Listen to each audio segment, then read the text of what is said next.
Okay, good evening. This is the Guilford Board of Education Operations Committee meeting for Monday, January 10th, 2022. We will call the meeting to order at 6:02. First on the agenda is approving the minutes from the December 13th, 2021 meeting. Do I have a motion to approve? So moved. Second? Thank you, Dick. Do we have any comments, any questions, any corrections?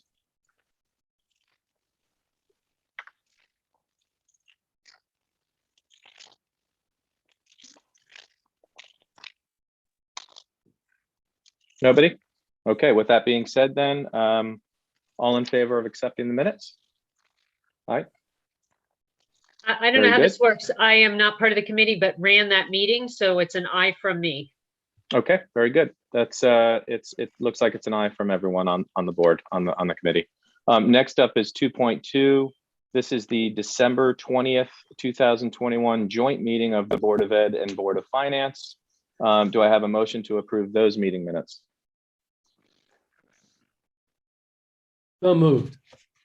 Excellent. Moira, second. Thank you. Any questions, comments, any changes to the meeting minutes?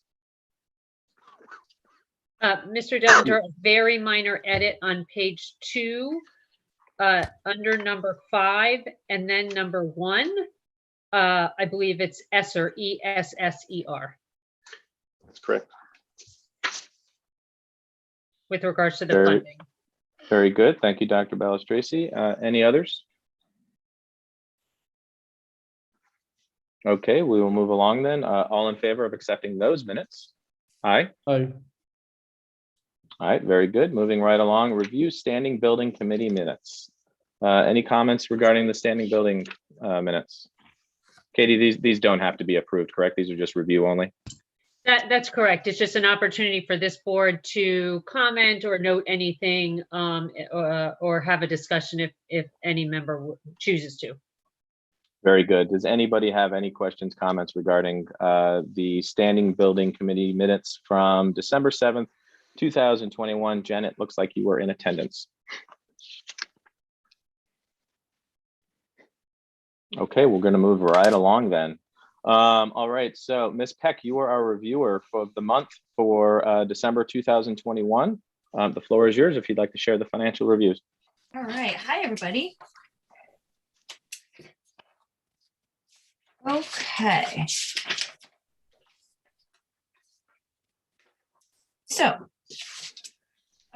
this month, our expenditures were a little bit higher than they've been historically. We usually average closer to about 5 million, and we were at just over 6.5. So we were $6,609,325. And I understand that a large part of that overture was because December happened to have an extra pay period in it, just the way the way that we wind up paying every second week. December wound up having 5 Fridays, so it wound up having an extra pay period in it. So you'll notice that also reflected in salaries, so that the salaries line item in December was higher than that of the previous year. And that is again because of the 3 payrolls in December. The revenue was somewhat unsubstantial. We made $249 in Medicaid. Employee benefits is about the same as our previous year. Purchased services, you'll notice in the purchased services line that we were a little bit higher than last year. And this is because we are making a video that we apparently will get reimbursed for from a grant. And this video is actually, you'll see under Insight Education in the warrants. We can get to that in a little bit, but it's actually a video about hiring and different reasons to say, come and work here in Guilford Public Schools. So that is, I guess, the cost and the increase under purchased services. Tuition, we're still doing okay. I'm sure we'll hear more about that from Linda shortly. Supplies and materials, we are higher. We do have about $100,000 in additional COVID costs between masks, tent heaters, And that's really making up the difference in the supplies and materials line item. If we kind of took out that 100,000 approximate that we're using for COVID materials, we'd be right about where we normally are. Transportation is, as expected, a little bit higher than at this time last year. If everyone will recall, this time last year, we were not going to school on Wednesday. So we were not using as much transportation. We were not running special transportations as often for athletic events and that type of thing. So it is a little bit higher, not substantially. I mean, I think that we're actually doing pretty well. Fuel rate is locked, so we're not paying more there. Let's see. No additional transfers for dining services. And that is about it on the summary. If we want to take a look at the warrants, there's a few things there that I do want to point out to the board.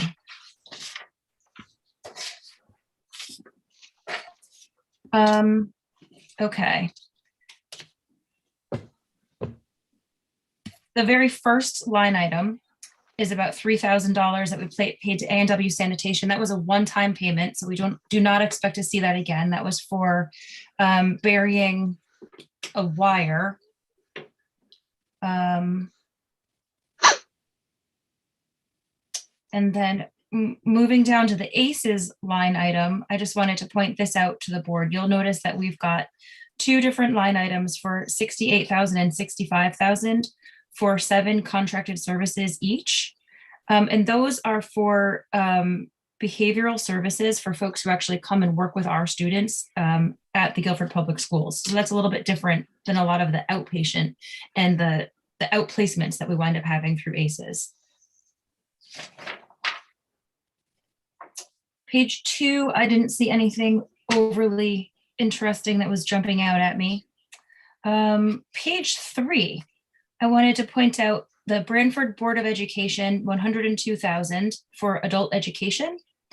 From what I understand, we as a district are obligated to provide certain classes like ESL, and we wound up working on as a consortium with some of the other local towns. Branford hosts this, so we wind up reimbursing Branford once annually for hosting the ESL and certain other classes for adult education that we wind up needing to provide for folks in the town. So that is a one-time, once a year annual line item. We don't expect to see that again.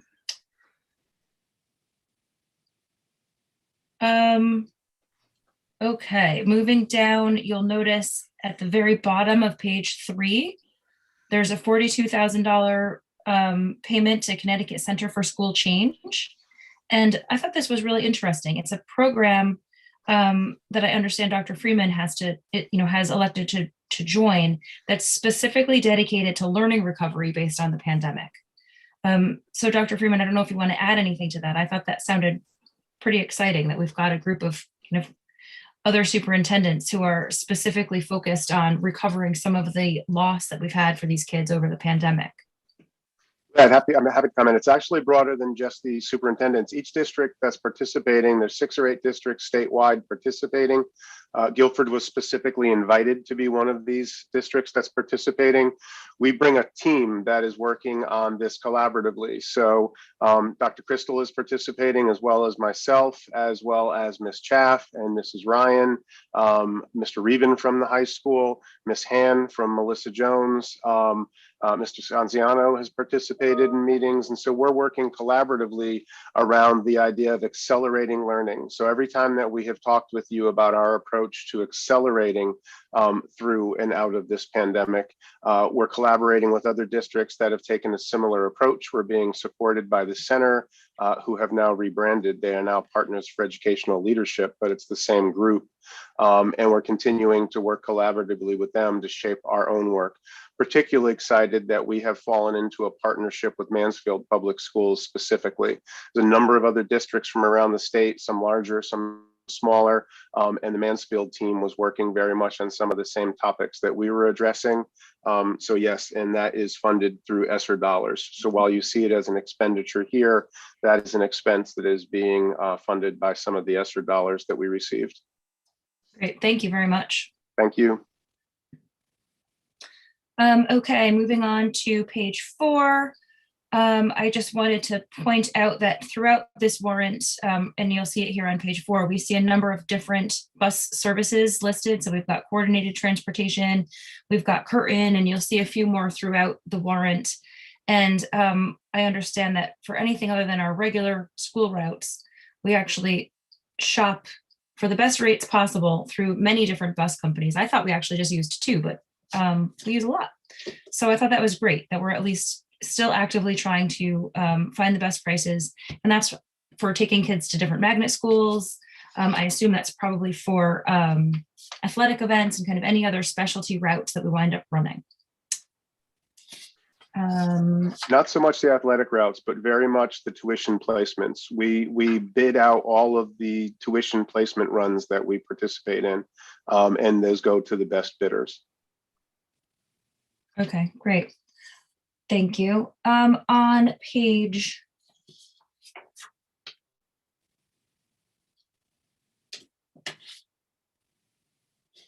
I just wanted to point out on page 6, we do have tuition that goes to Gateway Community College.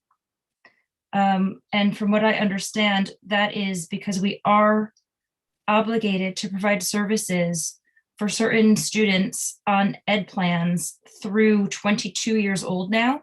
So part of this Gateway Community College is actually us funding tuitions that we are responsible for certain children who we wind up taking care of for a little bit longer than age 18. So if you're wondering what that is. Can I just elaborate on that? Yes, Just please, Jason. Yes, so that we don't fund college tuition placements, but we are funding the Gateway Step Forward Transition Program for students who are aged 18 to 22 who have exited and completed their high school requirements, but remain on, as you said, up until the day before their 22nd birthday. So that is for students who participate in that transition-based program. Great, thank you. Okay. On page 8, you'll see the Insight Education Group invoices, and that's what I had mentioned in the summary, where we've got a little bit of a higher payment for the video that we're making. So that's again for the video that is to entice folks to wind up coming and working here at Guilford Public Schools. And important to reiterate, that will be offset by grants. Insight Education approached us with grant funding to complete that. So while we're cutting the check now, that will be monies that don't come out of our local budget in the end. Okay, thank you.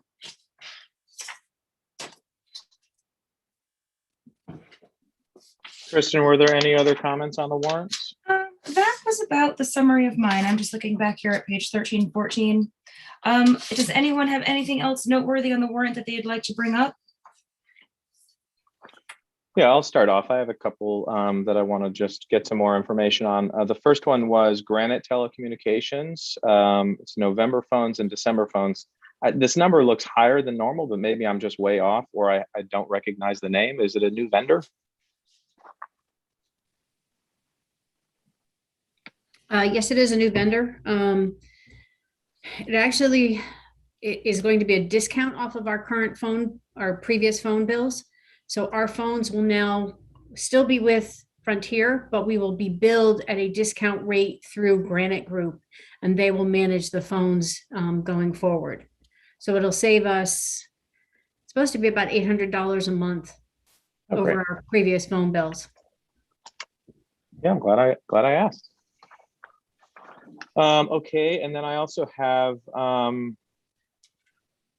we have some tent heater rentals. It looks like we're starting to use. So we're starting to heat the tent. So first, Dr. Freeman, maybe you could just comment on when those are being heated, how often they're being heated, and is that a district-wide total there, that 2956?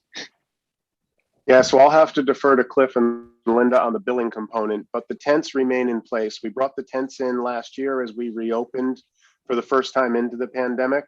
In warm weather, when the walls are down, they actually allow for covered but outdoor spaces. As the weather is turning cold, and now that we have the walls up and the heaters on, they are considered indoor spaces. However, they just provide us an extra place to spread out. It gives us more room. So as we continue to be concerned about distancing, social distancing, at the high school, there are 2 large tents. One is used to expand the commons. It makes a larger area for students during lunch so that the tables are more spread out. And then the second one is available for program and class time, primarily taken advantage of by the music department so that we can spread students out significantly more in the tent area. At all of the other locations, the principals and the teachers use them for things like movement breaks, mask breaks, if they're large enough to get the distancing needed.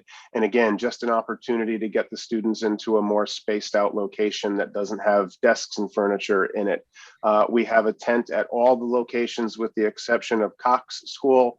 Cox already had a covered outdoor space referred to as the shed. I've still never understood that, but it's called the shed, and it's covered space with a basketball court, and that same space is used similarly at Cox. So we will begin to see some heating costs coming in as we warm those spaces over the next coming months. And Cliff, maybe you can comment. Is there someone particular that heats those daily, or is that just as it's needed? Or I'm just curious to whether or not they're being heated, regardless of if they're being used. Right. So the custodians normally work closely with the principals. The principals give them a schedule as far as when they're going to be used so that we can light those off ahead of time, make sure it's warmed up, and then run them as long as needed. I know the high school is using theirs a lot, but that's how we do it. We try to work with the school so they're not running all day. Very good. Okay, then I had another one. Page 10 to the town of Guilford, treasurer town of Guilford. But besides our medical payment this month, we also had another payment of $22,939. Linda, it says September and October W.O. Clifton.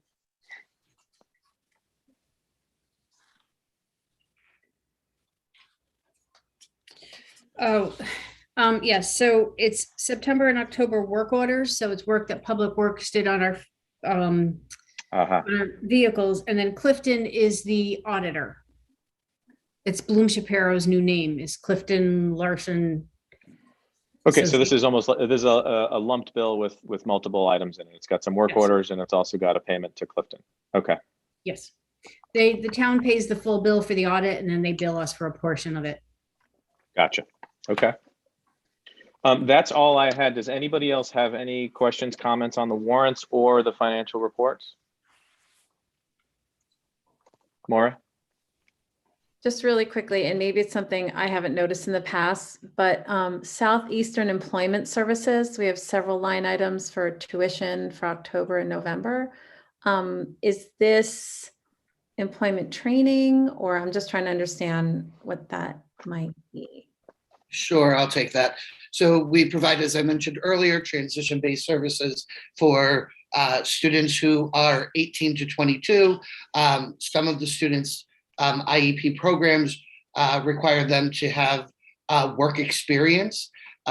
Southeastern Employment Services provides IEP quality services in the community with a job coach to help teach students how to develop the soft skills associated with a workplace, as well as do what we call job carving, which is task analysis and task design within the workplace. Great, thank you. You're welcome. Thanks, Jason. Thanks, Maura. Does anybody else have any questions or comments? All right, moving along then. Next on the agenda is Review Relief Funds Grant Report. Linda, did you want to take that? Sure, I'll take that. So I sent out a bunch of reports earlier today. And for the most part, the report didn't change. Updated some of the expenditures on the ESSER 3 grant. And updated the notes that the IDA 611 and 619 ARP grant and the ESSER 2 bonus grant have just been approved at the end of December by the state. So we'll start looking at expending some of those funds. And really all about it for right now. Oh, they did adjust slightly the amount on the ESSER 2 bonus grant, but it was a very small dollar amount change. I've noted this previously, but I'll share it again here. A significant component of the ESSER 3 grant in our plan that we had put out was to offer Saturday academies for students. I did note at a previous board meeting that while we had interest among parents for students to participate, we at this time have been unable to staff those positions. The labor shortage, the teacher shortage, I believe the stress of this year, we have had almost no luck finding teachers who are looking to pick up Saturday work. And so at this point, we are postponing that activity, and we'll need to figure out how to reshape and otherwise provide that service without teachers available for a Saturday academy. And Linda and Dr. Freeman, remind me, the ESSER 3 ARP grant, what's the timing on that? What time frame can we use those funds? Through 23, and there's actually conversation about extending that through 24 through the legislative process this year. I believe a number of districts are running into some concerns, just like the one I noted, and particularly some of the bigger communities with much, much larger numbers. Remember, we got about $900,000. There are other districts in the state that received about $148 million. Some districts are having trouble just expending the funds properly. And so there is conversation about extending that window out. That makes sense. John, can I does ask any- a question? Yeah, go Sorry. ahead. I was just going to ask Jump if the gun. anybody had any questions. Yeah. Linda, you noted, I think you just noted the ESSER 2 bonus dollars were slightly different, higher, lower. I'm guessing not substantially different. No, lower by about $600. Oh, okay. So Minor. nothing particularly Very- problematic, just, No. okay. Very minor.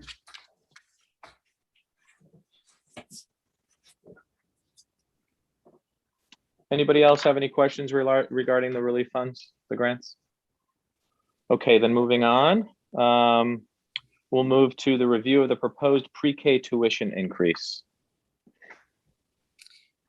So I don't know if Jason wants to jump in here at some point. We had talked about this last month. We had given you some information about when it was last raised and two proposals for a 10% increase and a 15% increase. And we can answer any questions that you have, but at your next meeting, we're going to ask that you make a vote on an increase for the program for next year. And it can be for just next year, or we could do, the whole 3 years, whatever the board chooses. We could just do 1 year and then defer the rest, or do all three. So I know that had been mentioned at one point.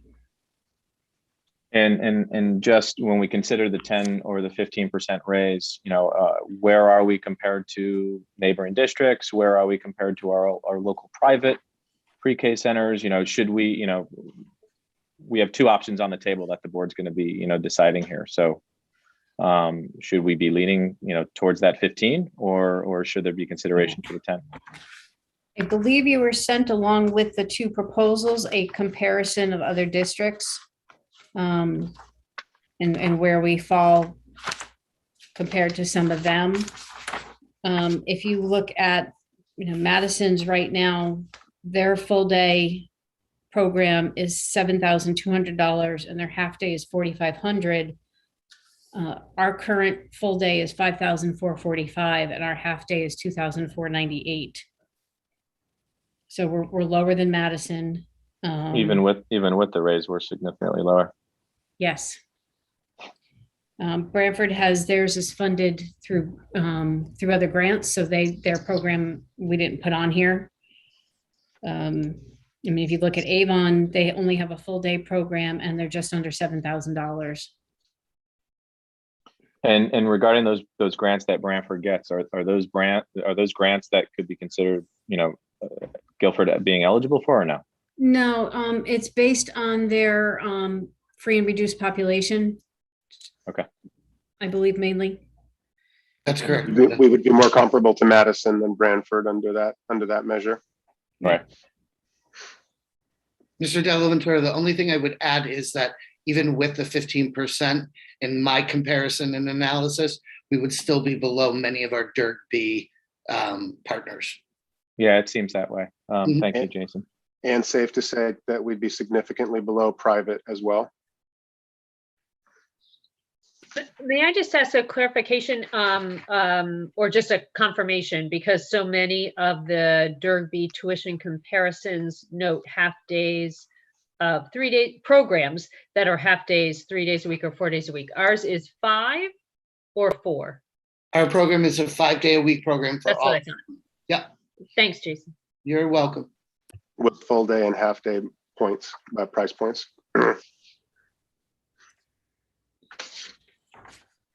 And it sounds like Dr. Balistraci, we're going to be discussing this in the next board meeting.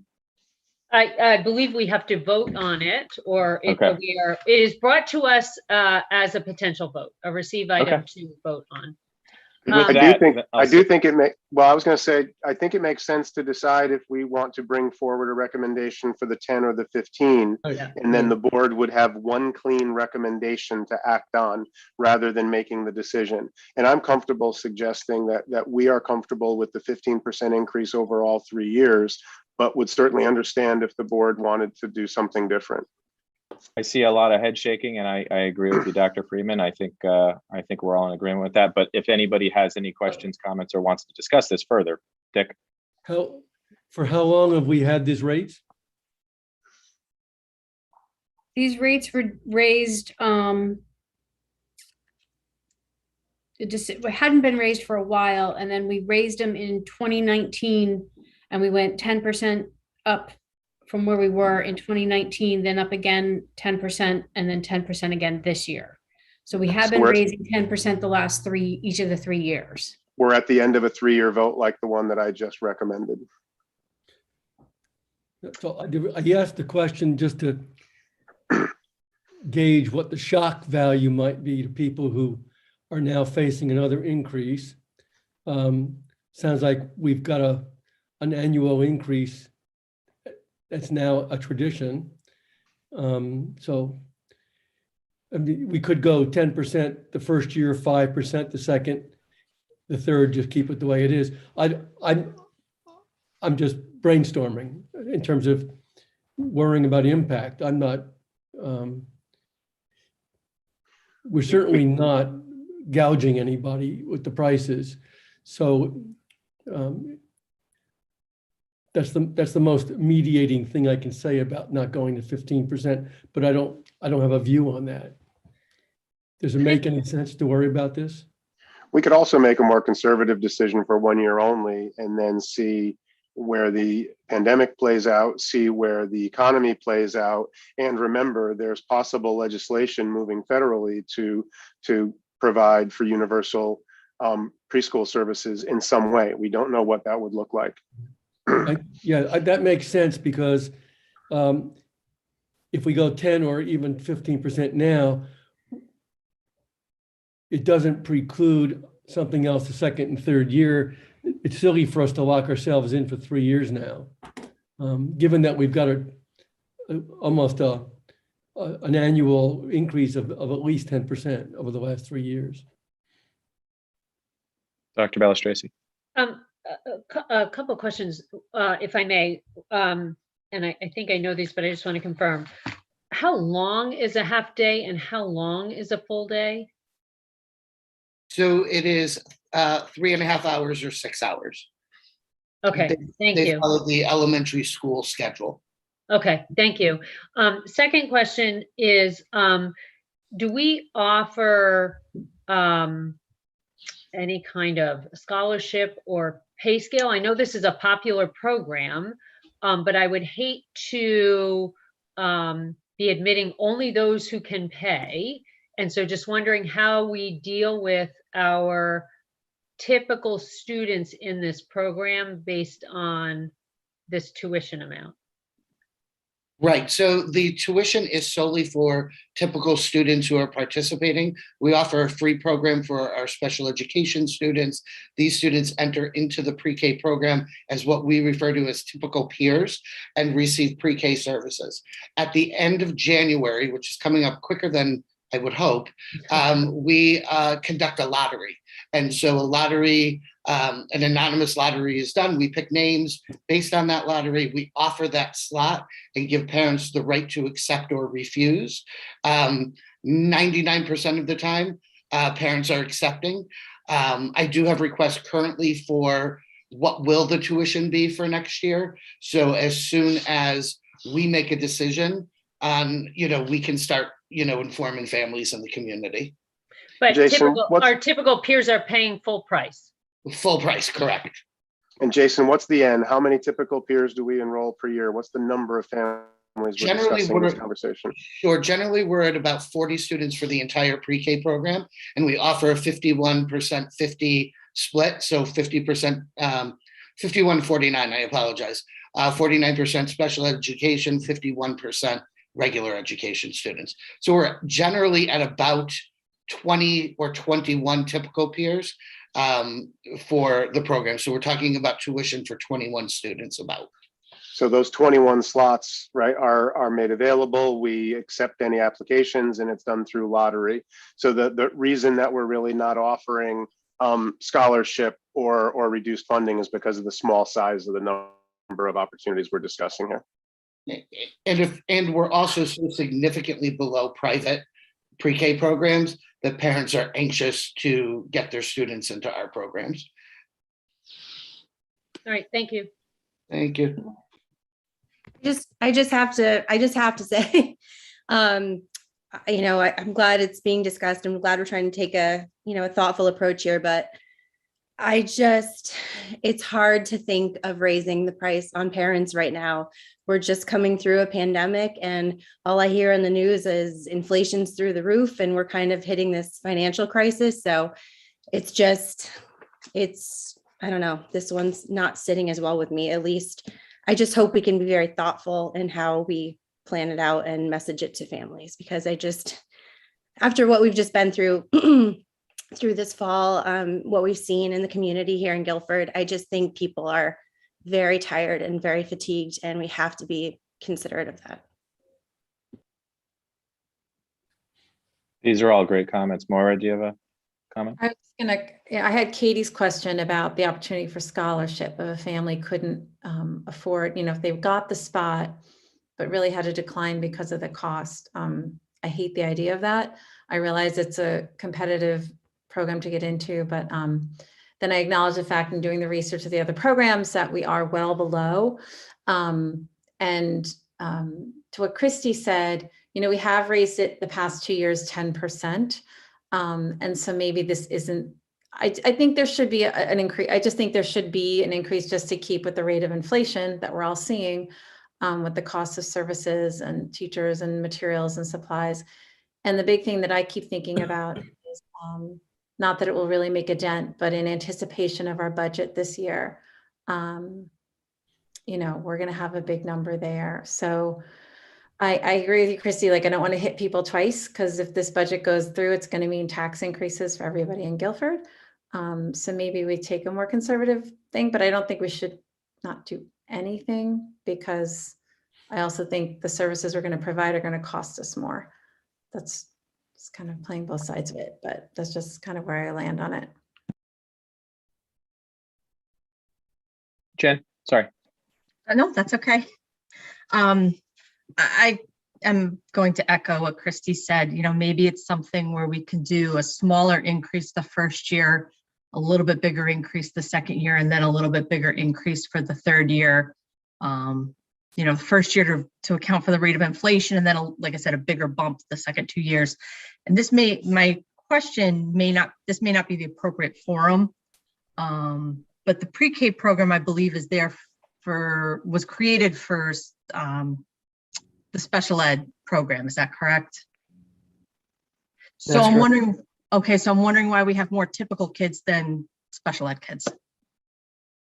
The reason is to account for inclusionary laws under IDEA, which require any inclusive-based program to have 51, at minimum 51% typical peers to 49% special education students, to ensure that students with disabilities are participating to the greatest extent possible and to the greatest amount possible for students with students without disabilities.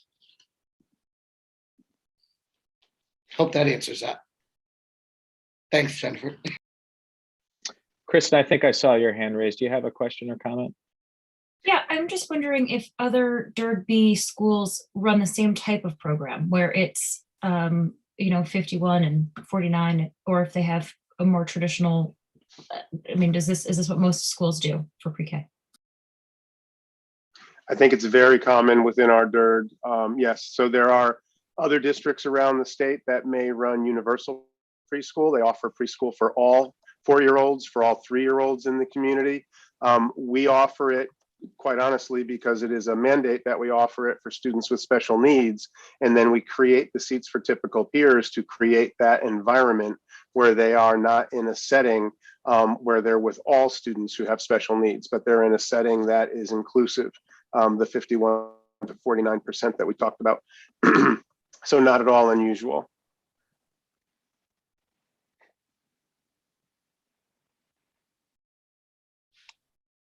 With all this being said, how imminent is this decision? Is this something that we as a board want to decide to give further thought to? Do we want to table this discussion to another meeting? Where's everybody's heads at? So just so that Katie has at least a good direction to head for the next meeting. We would ask for a decision one way or the other tonight, because we do have, as Jason mentioned, we have families who are asking.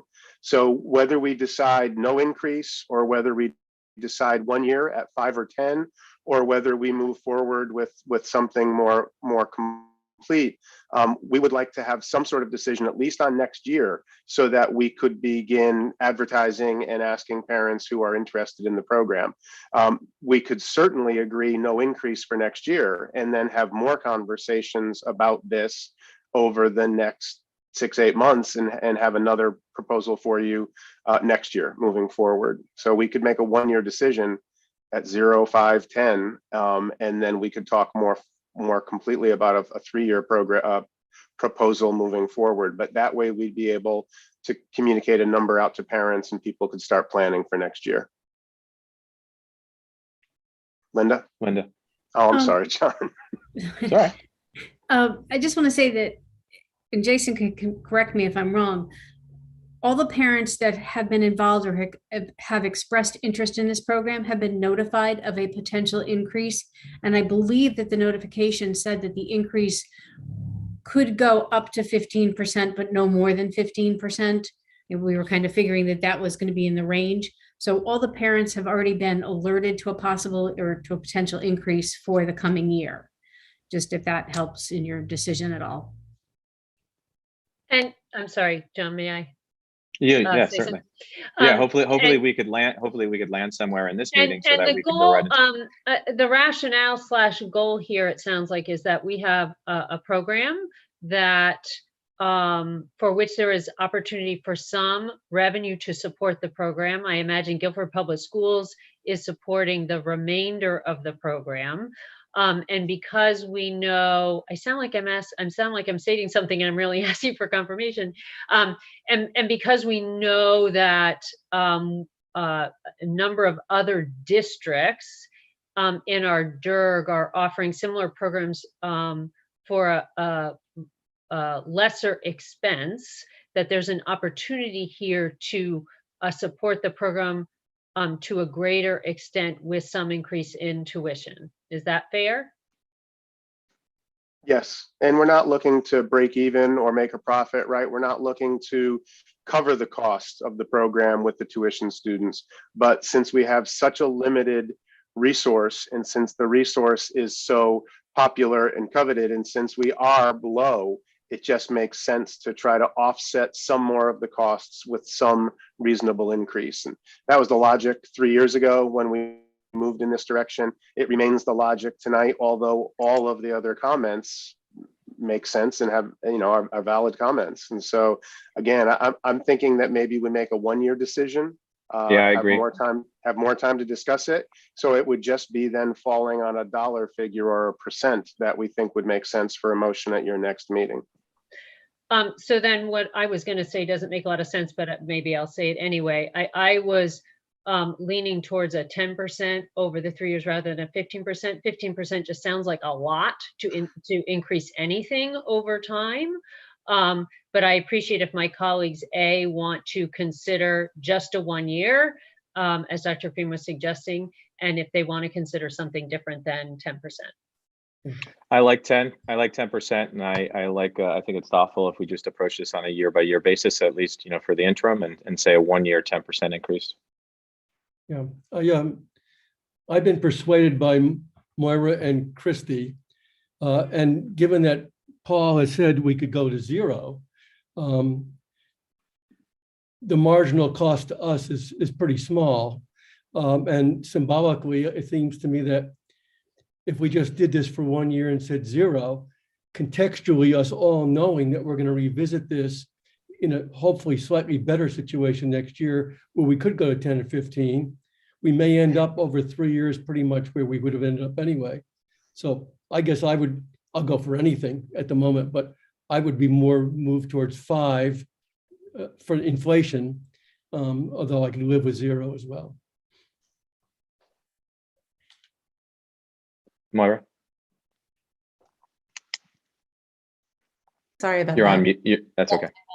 No, I was going to say, I feel comfortable, Katie, with the 10% only because I feel like that's been the rate we've been at for the last 3 years. I feel more comfortable knowing the families were given kind of a heads up about this, and we're still interested in applying. And 10% on a tuition of $5,000, that's $500 over. How many months do they pay into? Is it 9 months? It's the full school year.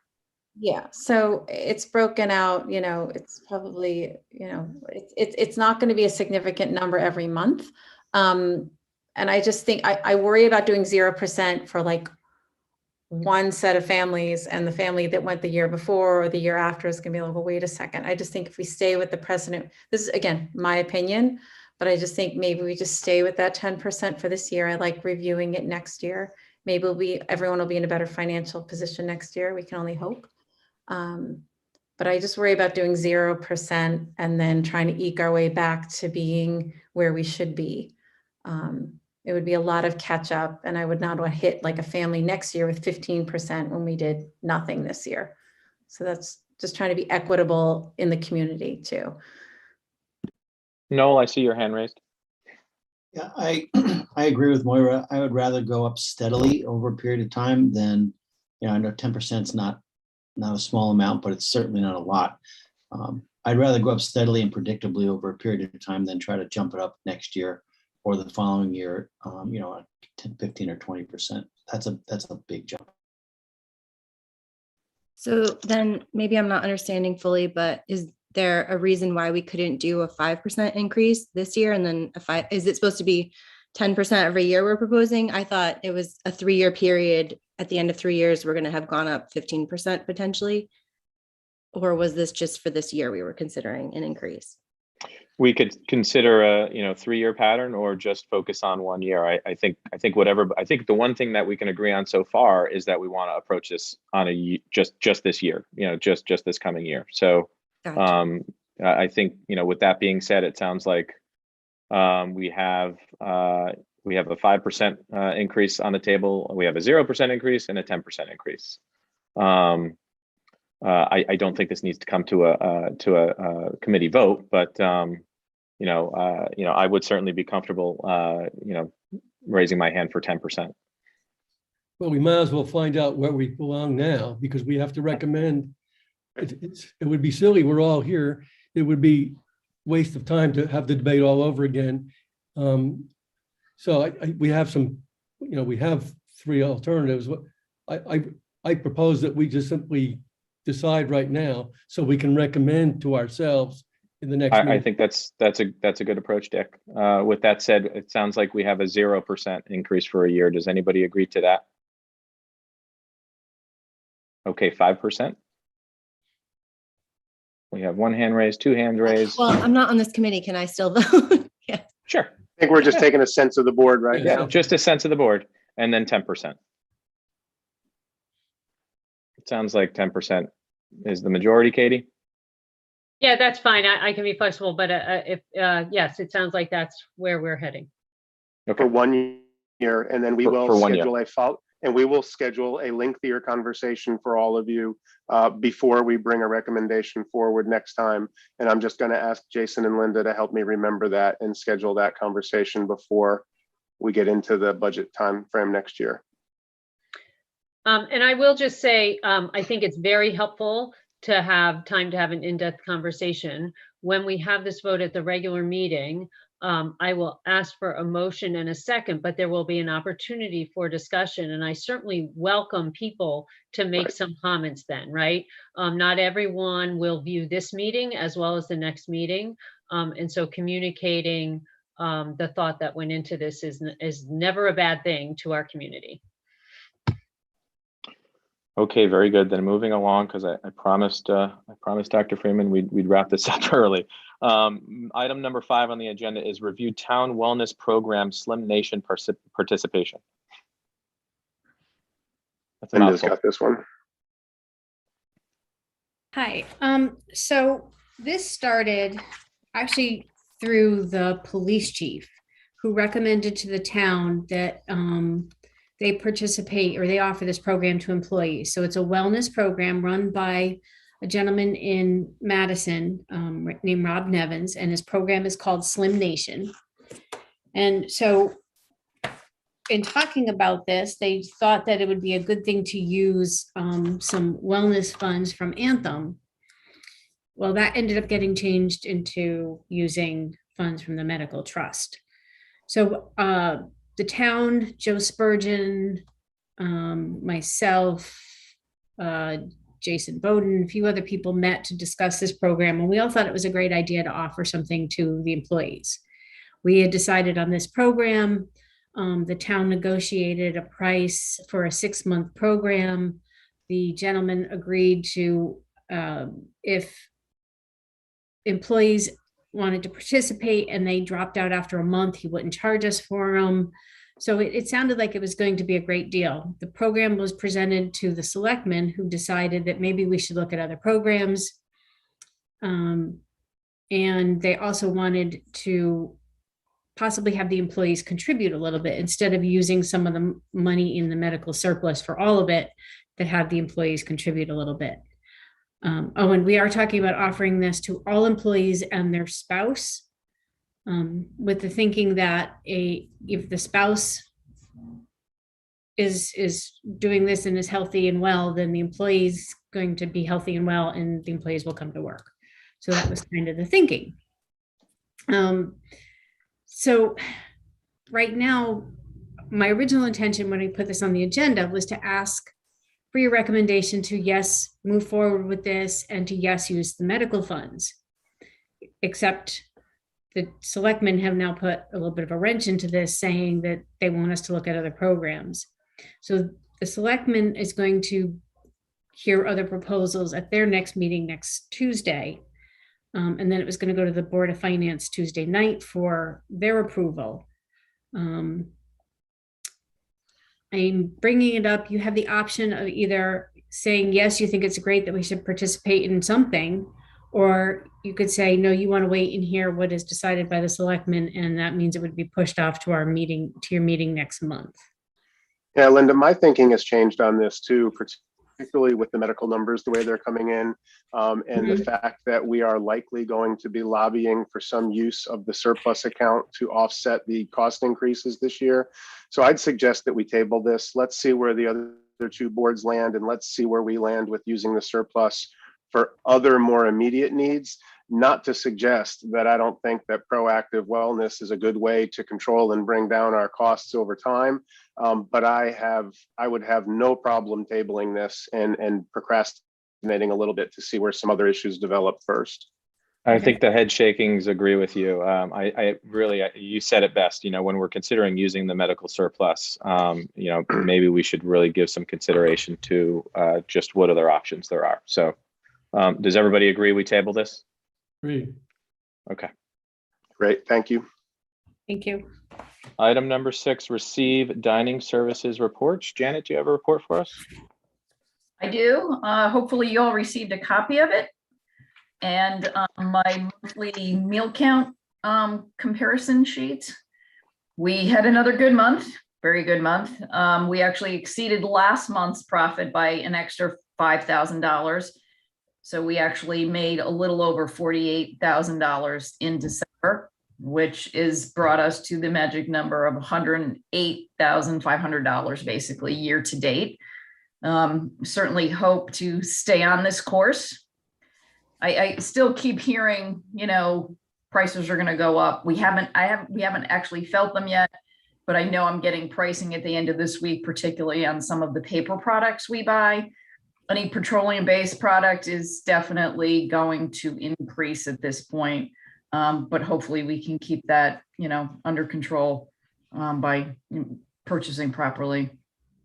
Lunch counts are still way up over the 1920 school year, which is the year we're kind of comparing against, only because the 2021 was kind of a strange year.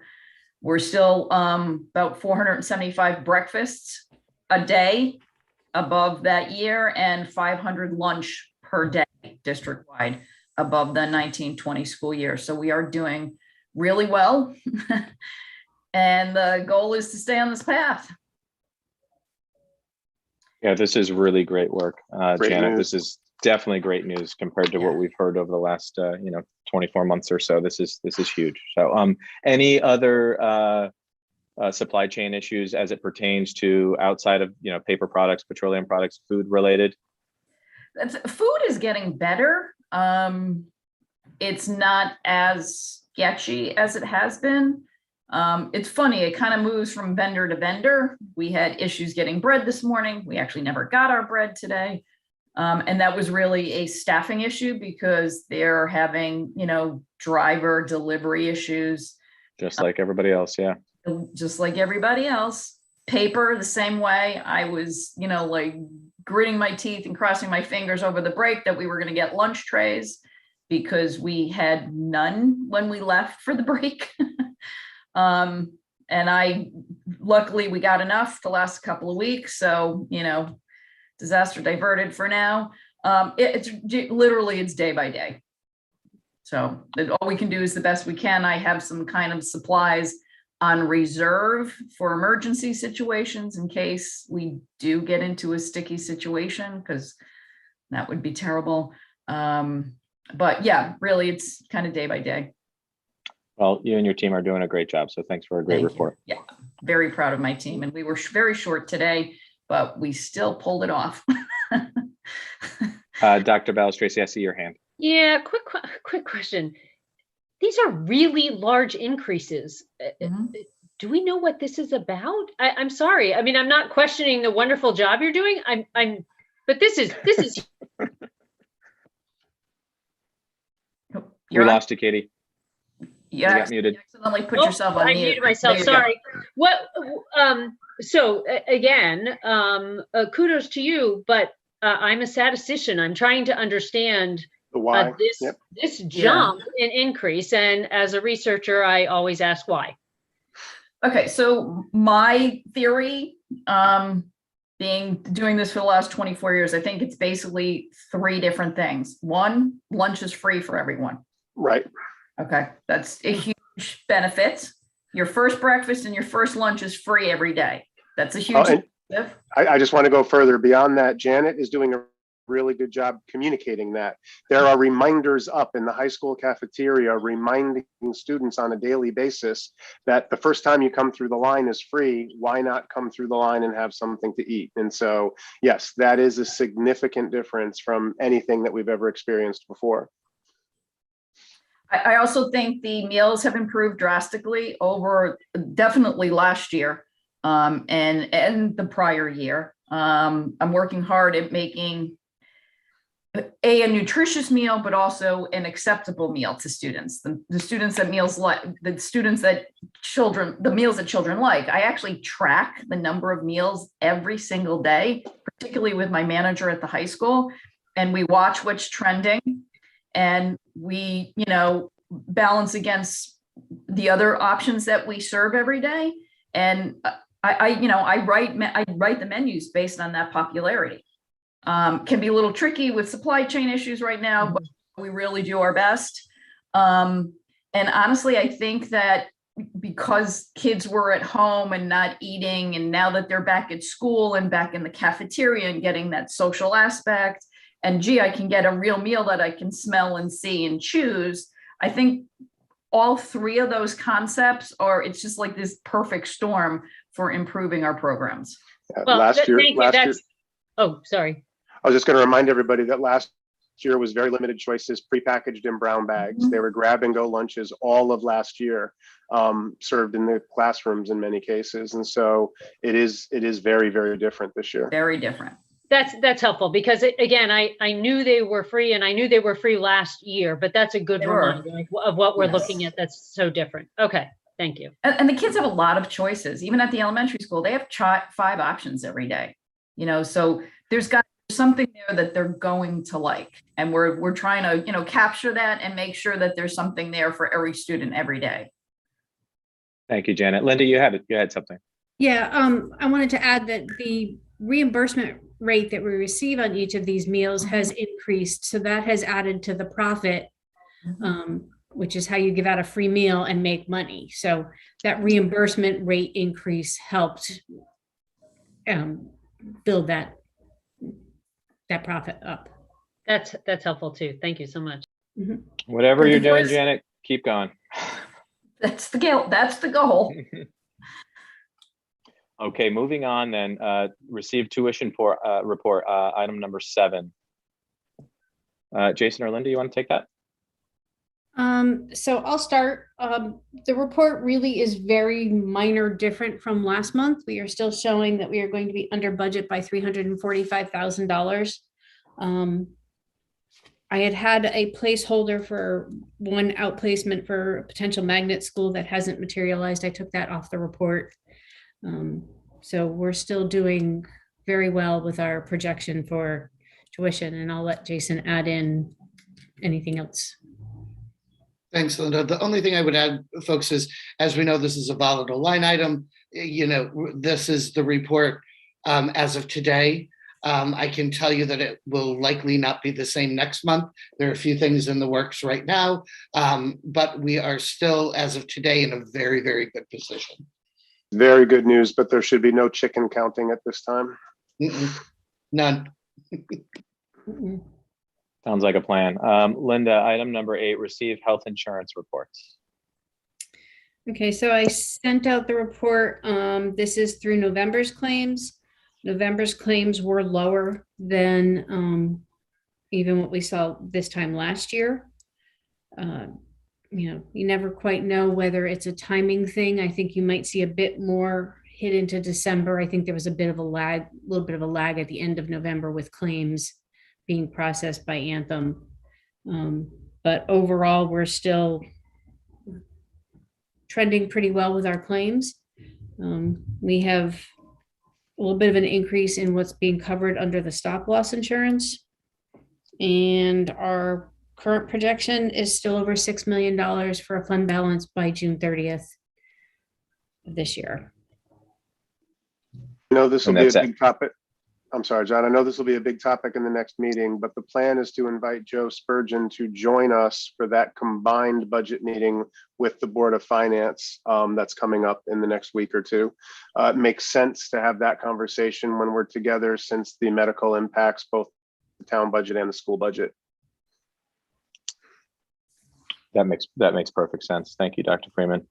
All right, thank you, Linda. Appreciate it. Last update, Cliff, update on facilities projects. Yes. So we got a lot of work done over the December break, which was great. Starting at Melissa Jones, they came in and did the punch list items. So we're just waiting for the final inspection by the engineer, and then that project will be closed out. They also, up at Jones, had the elevator contractor up there working over break, and their timeline is to try to have it up and running by the end of the month. So that's good news as well. Moving over to Guilford Lakes HVAC, they did some work over break as well to really try to get ahead and get their project finished. They're working on the last few items, getting those installed, and then it will come down to finishing up the controls work, which is takes a little bit more time just because they have to go from point to point and test everything and make sure everything works correctly. But we will hopefully have that project completed not by the end of this month, but by the following month as far as the controls. So that the controls will last a little longer. Commissioning, I was in touch with the Melissa Jones commissioning agent, and they are finishing up their punch list items. So that was good. We were working with Johnson Controls today to really try to get those things done. So we hope by the end of this month that will be completed. At Baldwin, we are just starting the testing for the commissioning on that project. So towards the end of the month or probably mid-February, we'll start to have some information on what is causing some issues and concerns over there. Moving over to Cox and Baldwin for the doors and locks project. Baldwin doors will be installed over the month of January and February, depending on the weather. If I have to pull my crews to do snow plowing, it takes a bit longer to do work inside the buildings, but we'll see what we can do. We also plan on probably working a couple weekends to do some work as well to get those in. It's still much more cost effective to have our guys working weekends than it is to have a contractor put the doors in. It's a lot less expensive. So, and then over at Cox, those doors will be done during the April break. So no change in that schedule there. Lastly, we have the Guilford High School enclosure. I've been working with the engineers on the project, and we have come up with some numbers. And for tonight, we mainly want to focus on the chiller stacks. So the two main chiller units. I'm still working on getting numbers for the Tecogen because we're trying on the Tecogen side, we're trying to determine whether it's more cost effective to move the fan for that unit from on top of the actual unit itself and down to the ground, which means I have to repipe a bit of chilled water piping, or is it more cost effective to put another silencer up on top of that unit to decrease the sound of that unit? So I'm still working on that. I have the proposal to do the silencer on top of the Tecogen, but I don't have the other one. So to cross compare that. So next month, I'll let you know where that comes in. So focusing on the two chillers and all in to supply and install two chiller stacks, one on each of our two large chiller units. The cost is going to be, and good thing you're probably all sitting down, just under $120,000. So $119,912. So $119,912 to do those two units. Cliff, at that price point, does it make sense to hold off until you have the Tecogen and then build this into a capital request? I mean, that the dollar amount is now moving beyond site improvement line work that you do. Does this have the 20-year life expectancy that we would want for a bonded item? Okay, yes. So right, so I would wait until you have the Tecogen. We will be pushing a timeline to have it in this year's bond request, but I don't know that the neighbors will be thrilled. But at that price point, we could hold that and make it part of a bond request if we can't move it into this year's request, then into the following years. And it's Correct. progress for the neighbors to see as well. I mean, I think that, they've all been such good players in terms of at least, allowing us to do the research and find the solution. So at least this is progress. And yeah, to your point, Dr. Freeman, this is definitely pushing the limit of capital improvements. What's the confidence level that this is a solution? It'd be, if it only makes a 30% difference for over $120,000, so what are the engineers sure that this is cost effective? They're very confident that they'll be able to decrease the amount of noise down below the regulatory limits, which is good. That doesn't necessarily mean that our neighbors are going to be happy with what's remaining, but it puts us within code compliance with the town. So, and it looks, really, if that's the best we can do, that's the best we can do outside of just not running equipment, which isn't really the option. So, no. I know I made a joke about this last time, but I'm not kidding this time. Our design team and our construction team are contracted when they built this building to be in compliance with code, obviously. But I would assume that their contract included local regulation. Is there any sort of clawback for errors and omissions on this? If they did not fulfill their obligation, we may have the ability to go back, for a clawback.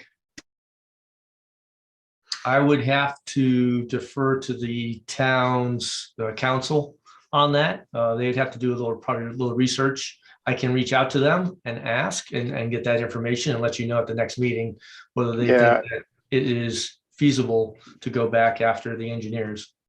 As it's getting to this price point, Cliff, I would ask you to please start that process now. So is that Jeff D'Onofrio? Would we begin with Jeff? Is that where we'd start? I'd probably start with in-house counsel. Okay. Unfortunately, Peter Barrett is new. The project was done with Pam Millman, so he's going to have to do some research, and I'm not sure how much Jeff knows, but I'll reach out to both of them and I'll do some research and we'll get back to you. And I think we could probably move along both of these lines parallel for a little while. Yeah, and just to give you a rough order of magnitude, to install the silencer on the TecoGen is also up there close to another $100,000. So you're talking about a $200,000 plus project. We're getting close to a $250,000 project. I'd like to we need to look into that possibility before we own this locally.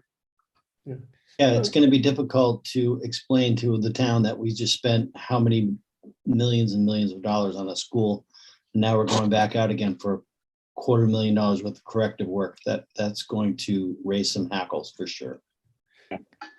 Cliff, this is a decibel question. How far above the legal ceiling are we? That is, what's the differential that's causing, and is that difference the cause of upset? So if it were 10 decibels and let's say we're at 13 and we bring it to 10, will people still be annoyed almost as much as if it's 13, as opposed to figuring out an engineering solution that would get us below the town minimum? And I mean, if we're going to solve the problem, we should solve it so it really solves it. I don't know quite the degree to which we're really a nuisance. I don't think they're gonna know until they actually do the work and have, measure the true difference. We're not that far over the town's limits. That's why they're pretty certain that they can get under it, but how far under, they can't really tell us. Okay, so if we're making a marginal difference for $250,000 and you haven't solved the problem as the perception of the neighbors go, as much as we explain that we've done as much as we can and we're legally in compliance, we still have angry neighbors. So I'm trying to figure out, don't we have access to engineering consultants who could, independent of costs for the moment, is there a technology or a reconstruction that would get us to the point where this is just not going to be a problem. And then we can evaluate whether it's worth the cost. What I hear is they're going to get it down to the legal minimum. And we're going to be sitting here for the next 3 years with angry neighbors. Because we're not making a marginal gain. We're not making more than a marginal gain. So there's an engineering problem here. And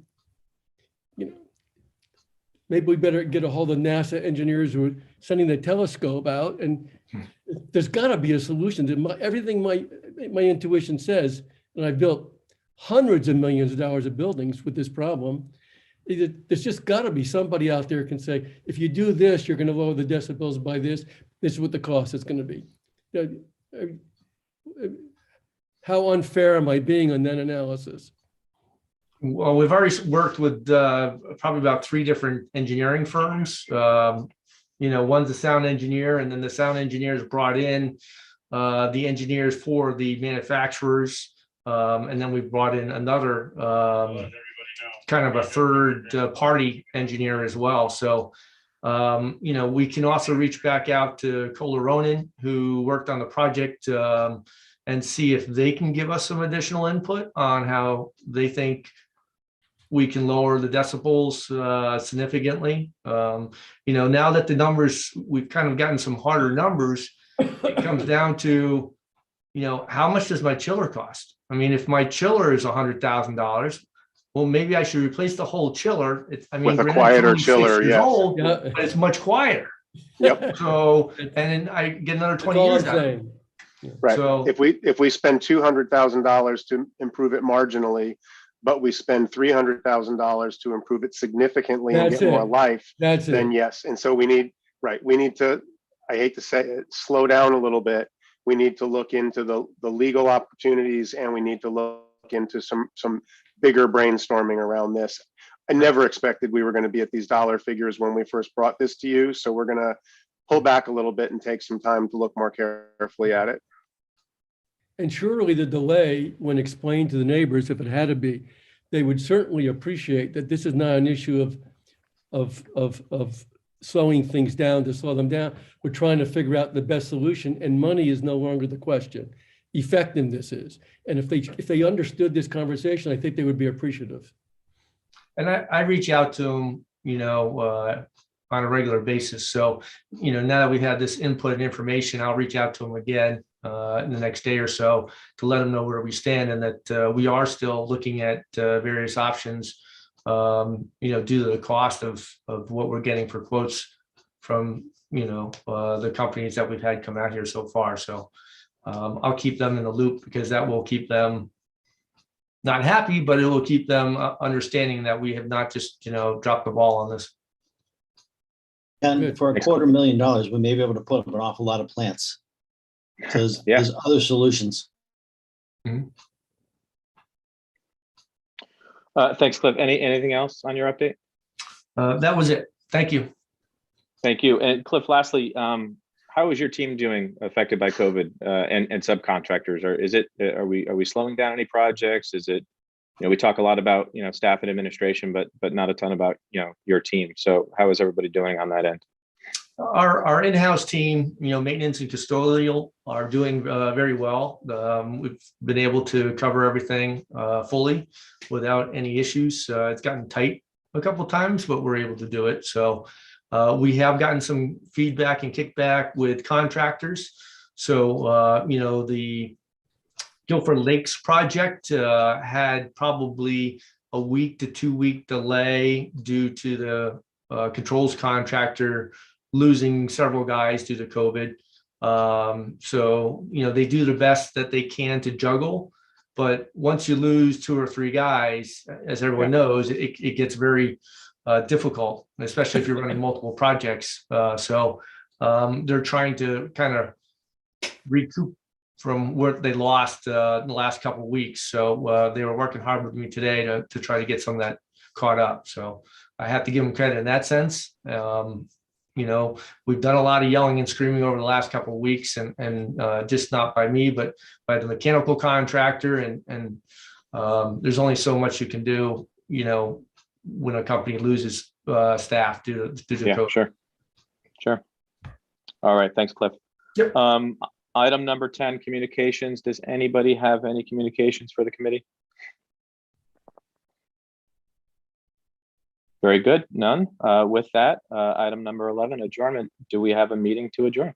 Sorry, do we have a motion to adjourn? Dick, second? Second.